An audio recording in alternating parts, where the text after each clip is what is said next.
Alright. Hello guys, FI Moto Clinic here. Andito lang tayo ngayon sa Lancaster New City, General Trias, Cavite.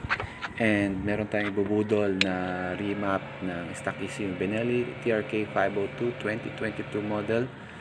Maraming nagsasabi na hindi ito nare-remap, wala yung software or gamit to remap this model. Pero in this video, we'll just show you some proof na nare-remap po siya. Matagal na po siyang available sa atin sa FI Moto Clinic. So first, testing muna sir kasi matagal na na-stock yung motor.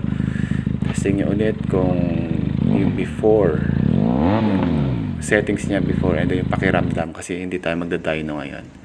And this time, ito yung stock RPM natin. Nakalimit siya sa 9,000 RPM. So let's start tuning. For the sake of time, hindi na natin papakita yung overall na remap process kasi it's very boring. And we'll go straight sa testing na agad ng result. So this time will be street tuning. Street tuning lang po tayo ngayon kasi wala pong time si owner na pumunta sa dyno. So home service po tayo dito. And we adjusted yung air fuel para sa matanggal yung backfire. And at the same time yung from low to high RPM range AFR to also remove yung delayed throttle response due to modification ng pipe. We also adjusted the limiter from 9,000 po yung stock natin, naging 10,800 na po siya. So 1.8 plus 1.8 RPM. And now we're going out sa highway para test naman natin yung response from every gear. And also we'll try yung 0 to 100 na acceleration.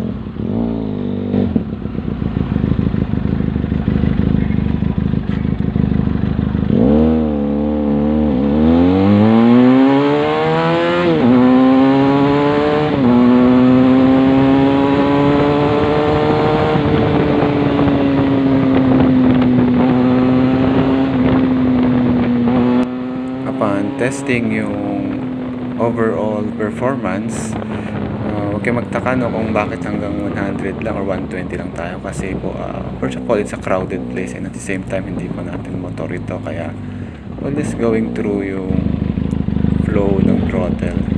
And ito ipakita natin kung totoo ba na umangat yung RPM limit niya.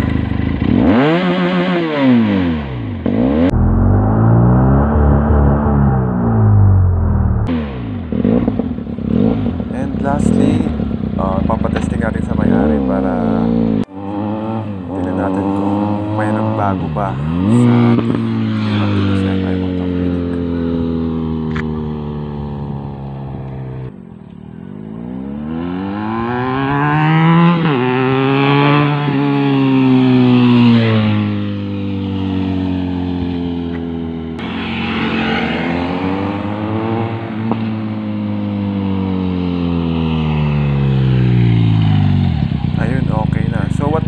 Guys, totoo nga kaya itong remap natin sa Benelli or is this a scam? Siyempre di natin kakalimutan ang stickers, so like, comment, and follow our page. Thank you and ride safe.